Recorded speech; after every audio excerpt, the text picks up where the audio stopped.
Agora que você já sabe criar sua classe, o seu objeto aqui no Kotlin, a gente pode seguir com a próxima etapa, que é muito comum em orientação a objetos, que é a famosa herança, que vem junto ali com o polimorfismo, e aí dessa forma a gente vai entender como que a gente pode aplicar essas técnicas aqui no Kotlin. E antes de mexer no código, é muito importante ressaltar que pode ser que alguma coisa específica em relação a esse tema eu não passe aqui para você. E caso você queira saber como que faz, aí eu recomendo que você venha na documentação do Kotlin, nessa página específica que tem o título Inheritance, que seria ali a herança em inglês. E eu tenho certeza que nessa página você vai ter a informação que você precisa. Então, por exemplo, logo de cara ele já fala, né, que todos os objetos em Kotlin vão herdar dessa classe chamada de N, que lá no Java seria o Object. Então, se esse tipo de informação eu não deixar bem claro, não explorar, vem aqui na documentação que você vai ter esse tipo de informação, tá bom? Então, agora que eu passei esses recados iniciais, a gente pode começar com o próximo passo, que é implementar esses códigos que envolvem essa técnica nova. Então, vamos voltar aqui no IntelliJ e o que a gente vai utilizar de exemplo, até mesmo para a gente entender o que vai acontecer, né? Basicamente, eu vou fazer com que essa nossa classe de usuário, ela seja ali uma classe de referência, seja a nossa famosa classe mãe, assim digamos, né? E eu vou criar outras implementações para serem os nossos usuários de fato, como por exemplo um usuário de admin. Então vamos fazer essa implementação e vamos ver aí como é que fica para que a gente consiga aplicar a técnica de herança, que a ideia é meio que reaproveitar código que é comum entre outras classes. Então todo admin, por exemplo, vai ser um usuário no final das contas, vai ter nome, vai ter idade, senha, enfim, vamos ver como é que fica isso. E para começar o nosso exemplo, a gente pode criar essa classe. A gente pode criar num outro arquivo, no mesmo pacote, ou também, dado que vai ser um usuário, o que pode acontecer dentro de código em Kotlin é criar também as classes tudo dentro do mesmo arquivo. Isso pode acontecer. E eu vou fazer isso aqui com você para você ver que funciona, é normal, e até que você não estranhe caso você veja em outros códigos. Mas sim, poderia ter criado ali em outro arquivo sem nenhum problema, tá?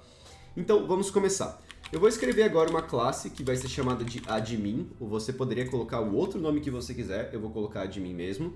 E vamos entender como que a gente faz para fazer herança dentro aqui do Kotlin. Para fazer a herança, lá no Java a gente basicamente usava o extends, né? Aqui a gente vai ter uma sintaxe um pouquinho diferente, vai ser a partir dos dois pontos. Nesses dois pontos é só você colocar ali a referência que você quer e pronto, você já está fazendo ali uma herança. É basicamente isso, bem resumido, né?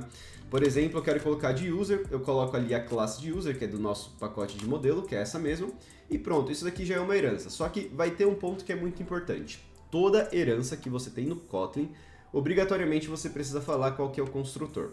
Então, por exemplo, se ela tivesse um construtor padrão, sem enviar nenhum tipo de parâmetro, você basicamente colocaria dessa forma que já iria fazer a compilação.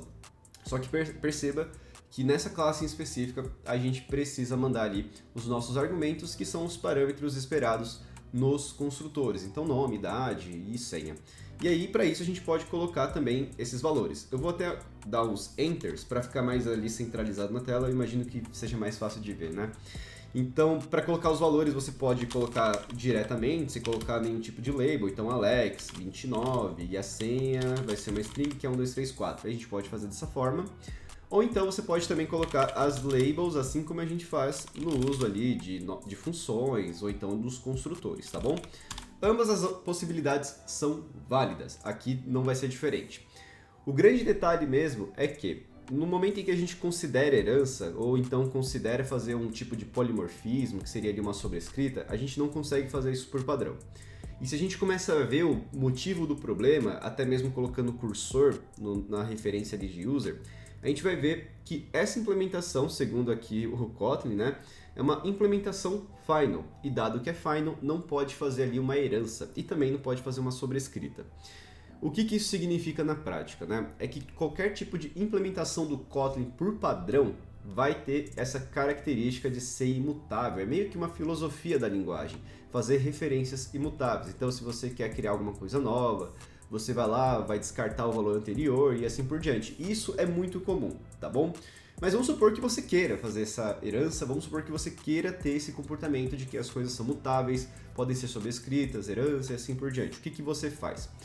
A própria sugestão já indica o que deve ser feito, que nesse caso é utilizar esse carinha chamado de open, é uma keyword. E até mesmo para você ver sobre essa questão do final, eu acho que é muito importante, eu vou mostrar como é que fica o bytecode sem fazer isso, tá bom? Então se a gente faz o decompile, olha só, tanto a classe user, as propriedades, até mesmo o próprio método ali, né, que é o auth, tudo é final, a gente não consegue modificar, a não ser que a gente diz para o Kotlin que a gente quer permitir essa modificação. Aí por isso que ele não conseguiu aí fazer essa implementação pra gente. E veja que quando a gente usou o novo código, ele colocou ali o extends, assim como a gente faria, né? Beleza, então agora eu passei isso para você, vamos agora colocar esse open para ver como que funciona, né? Você pode usar a ferramenta, mas dado que é a primeira vez eu vou colocar manualmente, que vai ser na própria assinatura da classe. Então na assinatura da classe, deixa eu fechar esse Kotlin bytecode, a gente coloca ali indicando que ele agora pode ser herdado, vamos dizer assim, né? Outras classes podem herdar de user. E isso aqui é o suficiente para a gente criar o nosso código com herança, o nosso código inicial, tá bom?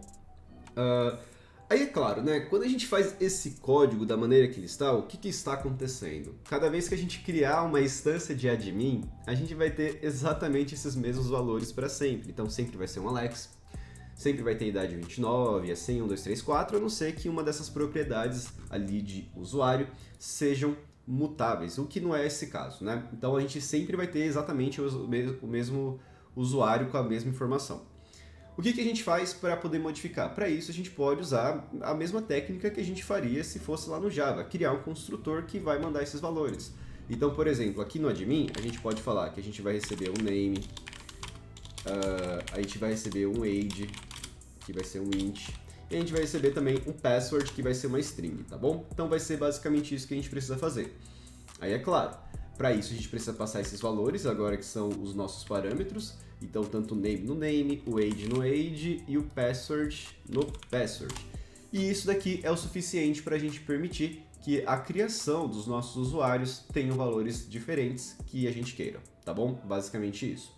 Aí nesse ponto, você pode pensar, poxa, por que a gente não utilizou propriedade aqui no admin? A gente não utiliza porque o admin já tem a propriedade de usuário. Se a gente tentar colocar uma outra propriedade, como é o caso do val no name, ele vai falar, olha, o name, ele meio que ele é um membro escondido que vem ali do supertipo de usuário, tá bom?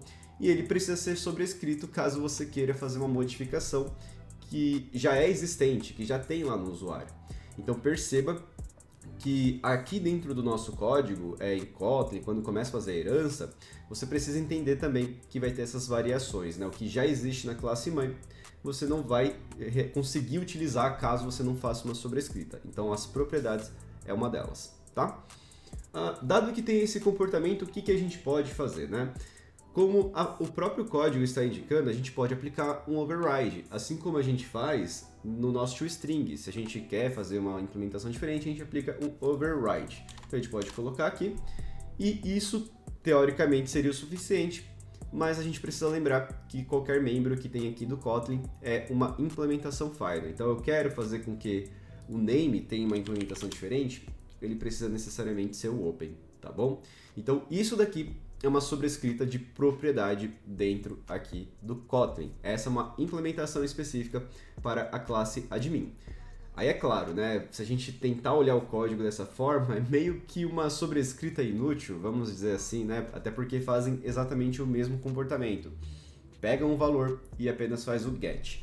Então, tem alguns casos que a gente pode ver algum sentido nisso. Por exemplo, né, vamos assumir que agora no usuário, ele não vai ter essa propriedade com esse comportamento padrão, ele vai receber ali o nosso parâmetro de nome, só que ele vai internamente criar ali uma propriedade de nome que vai ter aquele comportamento personalizado, né? Vai ser um var e assim por diante. Então como que seria, né? A gente vai colocar um name, que ele vai ter uma inicialização de name, então a gente pode determinar ali que vai ser do tipo string para deixar isso explícito.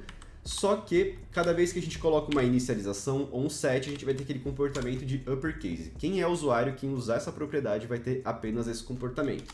Então seja na inicialização, como também aqui no nosso set. Então aqui no set a gente vai lá e coloca que vai ser um field, ponto, ou melhor, né, o field ele vai ser igual ao value, ponto, uppercase. Tá bom? A gente já havia feito isso anteriormente, só que é só para reforçar essa ideia. Aí é claro, dado que o name ele agora é modificável, a gente precisa agora colocar também o var. Ou então, se você preferir, você poderia indicar aqui que seria um val, tudo bem? E que não poderia fazer o set, só que a sua inicialização sempre seria no uppercase. E aqui seria o val, tá bom? Então esse seria o do usuário. Deixa eu só ver o problema que ele está falando. Ele está indicando que é final e não pode ser modificado. É claro, a gente tem que colocar o open, tá bom? E isso daqui seria o suficiente para a gente fazer os nossos testes. Então, cada vez que a gente colocar um valor para o name, tudo bem? Se a gente pegar de usuário, vai ser em maiúsculo. Se a gente pegar de admin, vai ser do valor que a gente colocar. Vamos ver isso acontecendo, dado que a gente fez essa sobrescrita. Então, agora a gente precisa criar um admin, né? Então, eu criei o Alex. Agora eu vou criar, então, o Val, vou chamar de Fran, que vai ser admin. E nesse admin, a gente vai precisar primeiro fazer o import, obviamente, né? Então, import class admin. E aqui a gente coloca as mesmas coisas que a gente fez para o outro usuário. Então, é o name, a gente pode até colocar como label também. Então, vai ser Fran.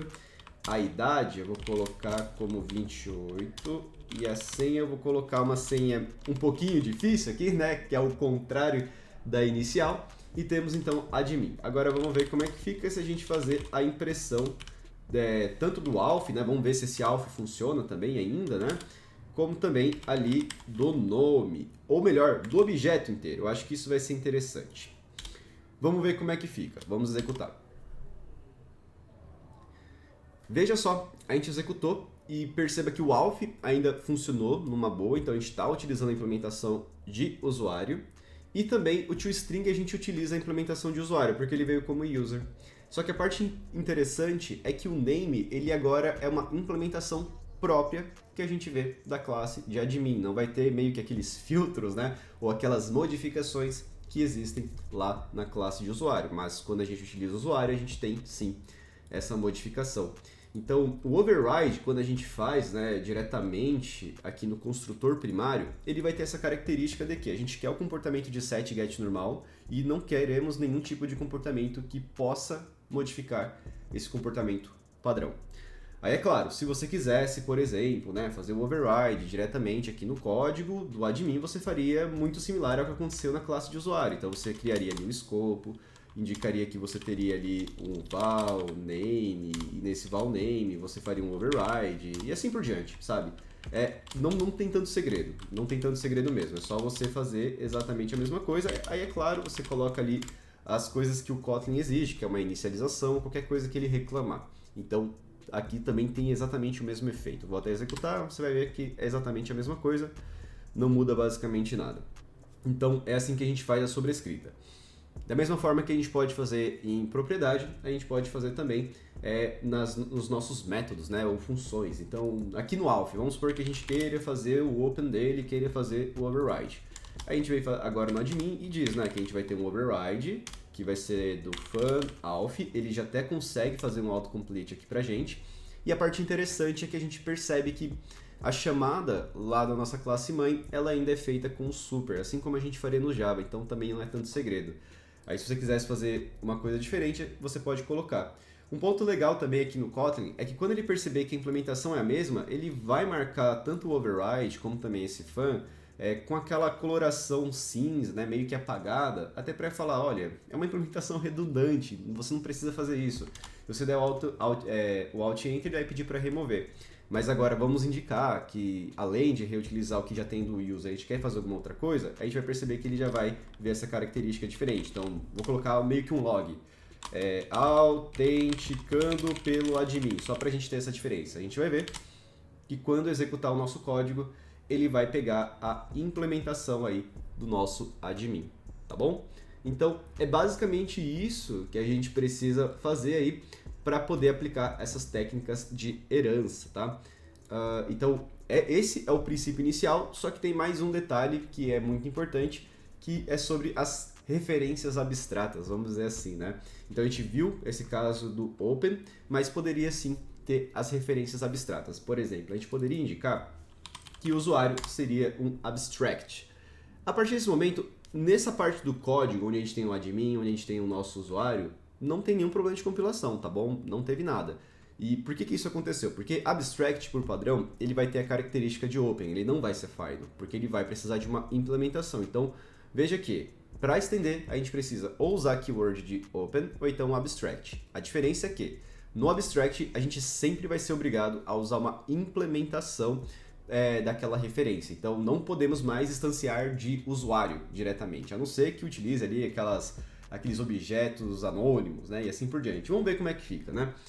E aí se a gente vem dentro aqui do nosso código main, veja que o user já não consegue mais fazer isso, né?